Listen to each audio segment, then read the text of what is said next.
Hello বন্ধুরা, কেমন আছেন সবাই? আশা করি সবাই অনেক ভালো আছেন। আজ আমি দাঁড়িয়ে আছি ঠিক ঐতিহ্যবাহী একটি মসজিদের সামনে, যেটি আমার ভিডিওতে কোনো এক ফলোয়ার কমেন্ট করেছিল এটিকে তুলে ধরার জন্য। আজ আমি ঠিক সেই মসজিদের ভেতরেই দাঁড়িয়ে আছি। আজ এখানকার ঐতিহ্য, এর ইতিহাস সম্পর্কে আপনাদেরকে জানান দেব এবং এখানকার স্থানীয় লোকদের কাছে শুনবো যে এটি যখন নির্মাণ করা হয়েছিল এর পেছনের কথা কাহিনী বা লোককাহিনী।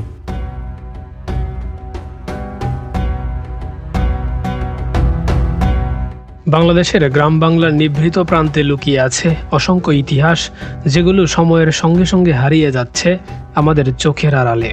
নেত্রকোনা জেলার আটপাড়া উপজেলার শর্মশিয়া ইউনিয়নের একেবারে শেষ প্রান্তে নীরব প্রকৃতির মাঝে দাঁড়িয়ে আছে একটি প্রাচীন নিদর্শন, একটি 3 গম্বুজ বিশিষ্ট পুরাতন মসজিদ। এটি সুতারপুর মাদ্রাসা থেকে প্রায় 2 কিলোমিটার পূর্ব দিকে রাস্তার দক্ষিণ পার্শ্বে অবস্থিত। এই মসজিদটি শুধু একটি ইবাদতের স্থান নয়, বরং শত বছরের ইতিহাসের এক নীরব সাক্ষী। স্থানীয়রা ধারণা করে থাকেন এই মসজিদটির বয়স প্রায় 400 বছরেরও বেশি, অর্থাৎ যখন এই অঞ্চলে আধুনিকতার ছোঁয়া লাগেনি তখনই এই স্থাপনাটি গড়ে উঠেছিল। ধর্মপ্রাণ মানুষের হাত ধরেই এই মসজিদের নির্মাণ হয়েছিল। কে নির্মাণ করেছিলেন, কি উদ্দেশ্য করেছিলেন, তার সুনির্দিষ্ট তত্ত্ব এখনো পর্যন্ত স্পষ্টভাবে কারো মুখ থেকে শোনা যায়নি বা পাওয়া যায়নি। কিন্তু এর দেয়াল, এর গম্বুজ এবং এর প্রতিটি ইট যেন সেই অজানা ইতিহাসের গল্প বলে যায়। ভেতরের অবস্থানটা যদি আমরা একটু দেখি, ভেতরের অবস্থানটা বেশ ছোট, খুব একটা বেশি পরিসর না, ছোট পরিসরে। বারান্দাটা আবার বড় আছে, ভেতরে বেশ একটা ইকো ধরতেছে। আপনারা বুঝতে পারতেছেন যে আমার ভয়েসটা কীরকম। আর 3টা গম্বুজ আছে, বড় বড় 3টা গম্বুজ আছে মসজিদটাতে। আর দেয়ালগুলো বেশ মোটা এবং পরু, আপনি দেখতেই পারতেছেন যে সাইজ দেয়ালের এক একটা বিশাল বিশাল সাইজ। তো ওই সময়ে যেই স্ট্রাকচারগুলো করা হতো, ওই সময় সাধারণত চুন, সুরকি, কনক্রিট ইত্যাদি দিয়েই দেয়ালগুলো করা হতো। এই সময়ে তো ধরেন যে আমরা অনেক ধরনের সিমেন্ট বা এরকম কিছু ব্যবহার করে দেখা গেছে অনেক ছোট দেয়াল বানায়াও হচ্ছে এটা অনেক মজবুত দেয়াল বানানো যায়। কিন্তু ওই সময় আসলে এত টেকনোলজি ছিল না, তাই এইভাবেই পুরো দেয়াল বা মোটা দেয়াল করা হতো। মসজিদটির স্থাপত্যশৈলী আমাদের মুগ্ধ করে। 3টি গম্বুজের নকশা, পুরো দেয়াল এবং পুরনো দিনের ইটের গাঁথনি সবকিছুতেই ফুটে ওঠে মোগল আমলের স্থাপত্য রীতি। ছোট হলেও এর গঠন দৃঢ়, আর সময়ের এত দীর্ঘ পথ পেরিয়েও এটি এখনো মাথা উঁচু করে দাঁড়িয়ে আছে। এর দেয়ালগুলো বেশ মোটা, ঠিক সেই সময়ের স্থাপত্যশৈলীর মতোই। সেই সময় দেয়ালগুলো নির্মাণ করা হতো চুন, সুরকি, পাথর ইত্যাদি দিয়ে।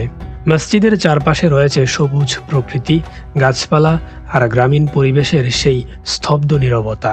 পাখির ডাক আর বাতাসের শব্দ মিলিয়ে এখানে তৈরি হয় এক অনন্য প্রশান্তির পরিবেশ। মসজিদটির সাথে রয়েছে একটি কবরস্থান। এই কবরস্থানে অনেক পরিবারের অনেকেই শুয়ে রয়েছে তাদের আখিরাতের জীবনে। মসজিদের দুপাশেই 2টি ছোট ছোট কবরস্থান রয়েছে এবং মসজিদের সামনে রয়েছে একটি বড় সুবিশাল প্রশস্ত পুকুর। স্থানীয়রা জানান দিয়েছে তৎকালীন সময়ে এই মসজিদে মুসল্লি খুব একটা বেশি ছিল না, কারণ এর আশেপাশে তেমন কোনো পাড়া মহল্লাই ছিল না। 2-4 জন মানুষ হতো, তাদেরকে নিয়েই হতো নামাজের জামাত। তবে সময়ের সঙ্গে সঙ্গে এই মসজিদটিকে কিছুটা বৃদ্ধি করা হয়েছে। কত সালে নির্মাণ করা হয়েছিল, কে নির্মাণ করেছিল? মসজিদটা মুসা খান, আমাদের ঐতিহ্য একজন আমাদের পূর্বপুরুষ ছিল, উনি নির্মাণ করেছিল। উনি কি এখানকার একজন মুসলিম পরিবার, সম্ভ্রান্ত পরিবারের লোক ছিলেন? জি জি। মুসা খান অনেক সময় ইতিহাসে আছে, এটা মুসা খান নামে যে পরিচিত আছে। উনি মূলত কি ছিলেন?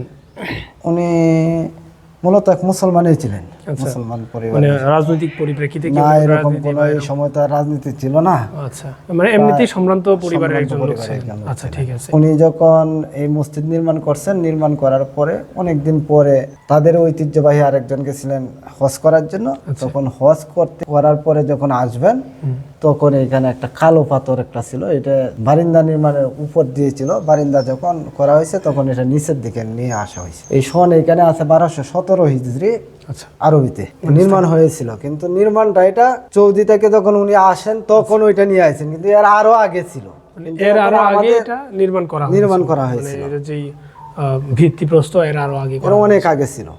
তো এটা ইতিহাস অনেকে বলতে পারতেছেন, আমাদের ঐতিহ্যবাহী যারা ছিল তারা বলতে পারে নাই, তবে অনেক সময় বলতো তারা 400 বছর 500 বছর এইরকম একটা ধারণা দিত। মানে একটা ধারণা আমরা এরকমটা করতে পারি যে আজ থেকে এটা আরো প্রায় 400 বছর পূর্বে কিংবা 500 বছর আগের এটা নির্মাণ করা হয়েছিল। তৎকালীন সময়ে এর আশেপাশে কি এরকম বাড়িঘর ছিল নাকি না এখন হয়েছে? এরকম ছিল না, সারা গ্রামের মধ্যে 3 থেকে 4টা বাড়ি ছিল। শুধু এখানে একটা মসজিদ ছিল। এটা বলা হয় খায়রা বাড়ি, শর্মশিয়া হরিপুর খা বাড়ি, আচ্ছা, এইদিকে আছে হরিপুর টিনের বাড়ি, ডাক্তার বাড়ি, নামার বাড়ি, এরকম 3-4টা পরিবার 5টা পরিবারের মতো সারা গ্রামে ছিল, পুরো গ্রামে থাকতো। পুরো গ্রামে। আর এই 4-5টা পরিবারের জন্য এই মসজিদ 2জন 3জন 4জন এরকম নামাজি ছিল, নামাজি ছিল না। অনেক সময় দেখা যায় 1-2জনও নামাজ পড়ছেন এরকম, যার কারণে এই যে ভিতরে কিন্তু জায়গা স্বল্প। বুঝতে পারছি। আর এই জায়গাটা আপনাদের আটপাড়া থানা দিতে পড়ছে না? যে এটা হলো নেত্রকোনা জেলা আটপাড়া থানা 1 নং শর্মশিয়া ইউনিয়ন 1 নং ওয়ার্ড হরিপুর গ্রামে। ও আচ্ছা আচ্ছা। আর আরেকটা বিষয় যদি আমি আপনাদেরকে বলি, এই গ্রামটা কি জানি কাজ করতেছে, ঠাস ঠাস করতেছে, এই জন্য ভয়েসটা একটু অন্যরকম শোনা যেতে পারে। আমি যদি আপনাদেরকে বলি, এই গ্রামটা কিন্তু আসলে অনেক সুন্দর, এলাকাটা একটু সুন্দরই বটে। রাস্তার কাজ করতেছে এখনও, রাস্তাটা ওইরকমভাবে কমপ্লিট করা হয় নাই। রাস্তার কাজ যখন সম্পূর্ণ হয়ে যাবে তখন এই জায়গাটা আসা খুব সহজ হবে। আর তাছাড়া গ্রামটা বা এলাকাটা বেশ সুন্দর, প্রাকৃতিক সবুজ শ্যামলে ভরা আর কি। পাখির ডাক আর বাতাসের শব্দ মিলিয়ে এখানে তৈরি হয় এক অনন্য প্রশান্তির পরিবেশ। মনে হয় যেন সময় এখানে থমকে আছে আর অতীত এখনো বর্তমানের সাথে মিশে আছে।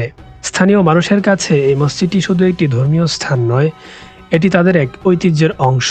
প্রজন্মের পর প্রজন্ম ধরে এখানে নামাজ আদায় করা হচ্ছে।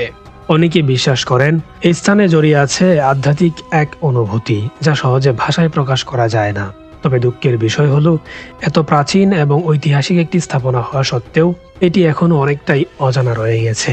পর্যাপ্ত সংরক্ষণ ও পরিচর্যার অভাবে ধীরে ধীরে এর সৌন্দর্য কাঠামো ক্ষতিগ্রস্ত হচ্ছে। আমাদের উচিত প্রাচীন প্রত্যেকটি বিষয়, প্রত্যেকটি নিদর্শন সংরক্ষণ করে রাখা, মানুষের কাছে তুলে ধরা। আমাদের দেশের ইতিহাস, আমাদের শেকড়, এসবই লুকিয়ে আছে এমন অজানা স্থাপনাগুলোর মাঝে। যদি আমরা এগুলোকে সংরক্ষণ না করি, যদি আমরা এগুলোর গল্প না বলি, তাহলে হয়তো একদিন এগুলো শুধু স্মৃতিতেই রয়ে যাবে। এই মসজিদ আমাদের মনে করিয়ে দেয়, ইতিহাস কখনো হারিয়ে যায় না, যদি আমরা তা মনে রাখি এবং ভবিষ্যৎ প্রজন্মের কাছে পৌঁছে দেই।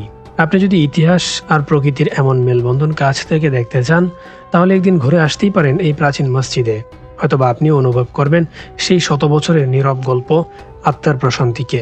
ভিডিওর শেষ প্রান্তে সবাইকে অনুরোধ করছি চ্যানেলটিকে সাবস্ক্রাইব করার। যাই হোক, আজ এ পর্যন্তই। সবাই ভালো থাকবেন, সুস্থ থাকবেন। Take care. আল্লাহ হাফেজ।